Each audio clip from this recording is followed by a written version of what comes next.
Allez au boulot.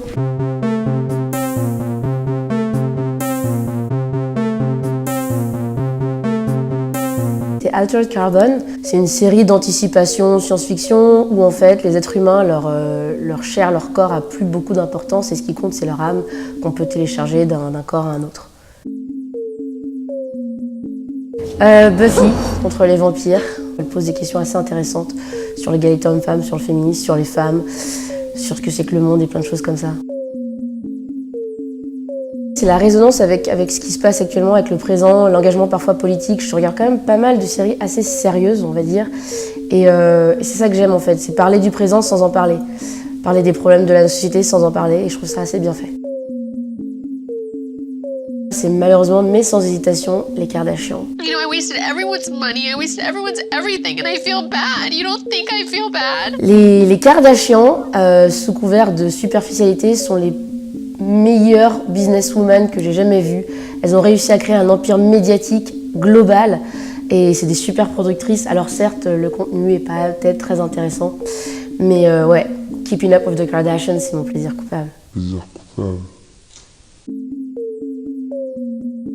N'importe quelle série chorale où il y a un minimum de 10 personnages.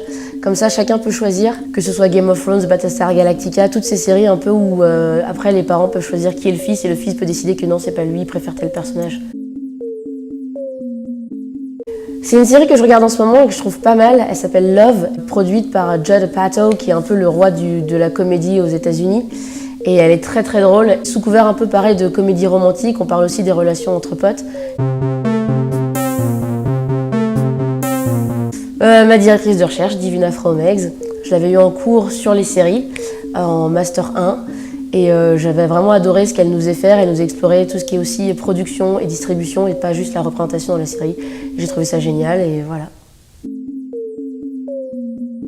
On lit pas mal de choses théoriques sur les séries, il y a plein de choses qui sont faites par les chercheurs, mais moi j'avais envie de savoir ce que les gens qui créent ces séries en fait ont à dire sur ce qu'ils font, comment on produit du transmédia, parce que les producteurs transmédia c'est un métier qui est reconnu aux États-Unis, ce qui n'est pas tout à fait le cas en France, parce que je voulais connaître leur rapport entre séries et transmédia, pourquoi ils font du transmédia plus souvent lié à la science-fiction qu'aux séries on va dire sérieuses, pourquoi c'est plus facile. Le transmédia c'est le développement d'une histoire sur plusieurs médias super médiatiques en même temps. C'est-à-dire qu'au lieu d'avoir juste une série, on va avoir la série, la web-série qui va avec, le jeu en réalité alternée qui va avec, et tout ça va être associé pour créer un univers, et pas juste une histoire et une série simple. Regardez Firefly, c'est une série qui a duré une seule saison. Et ensuite regardez Dollhouse, allez voir ce que Joss Whedon fait, allez voir ses interviews, c'est une légende vivante super intéressante. Blade Runner, je pense que le meilleur film de science-fiction, même encore aujourd'hui, c'est Blade Runner. Et l'original, hein, pas 2049. Pas 2049. Je conseille à tous d'aller voir Three Billboards, Les Panneaux de la Vengeance, parce que je pense que c'est le meilleur film qui a été fait depuis très très longtemps. Le jeu d'acteur est hallucinant. John Fante, les 4 tomes de l'histoire du personnage de Bandini, qui commence par Wait Until Spring Bandini. C'est le livre le plus formateur au monde. Allez voir toutes les pièces de Wajdi Mouawad. Il en a fait une au Théâtre de la Colline. Il va en refaire sûrement très très vite. Wajdi Mouawad est un dramaturge contemporain super intéressant. Je pense que je ressusciterai les morts et que j'irai boire un verre avec Philip K. Dick, qui est l'auteur du livre qui a été adapté après sur le film Blade Runner.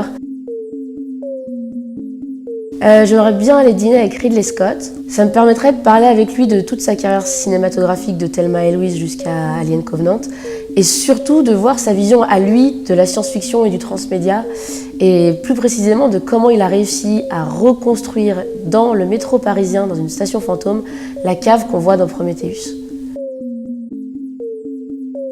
J.J. Abrams, Joss Whedon, Toni Morrison et Oprah Winfrey. Parce que je pense qu'ils ont plein de choses intéressantes à dire sur mon sujet de thèse, mais aussi sur la vie, et qu'apparemment, comme moi, c'est des gens qui aiment beaucoup manger et qui aiment bien manger. Donc je partirai avec eux 4. Alors, fil de pensée, réfléchis en même temps, c'était n'importe... Ouais, non mais je savais pas quoi dire.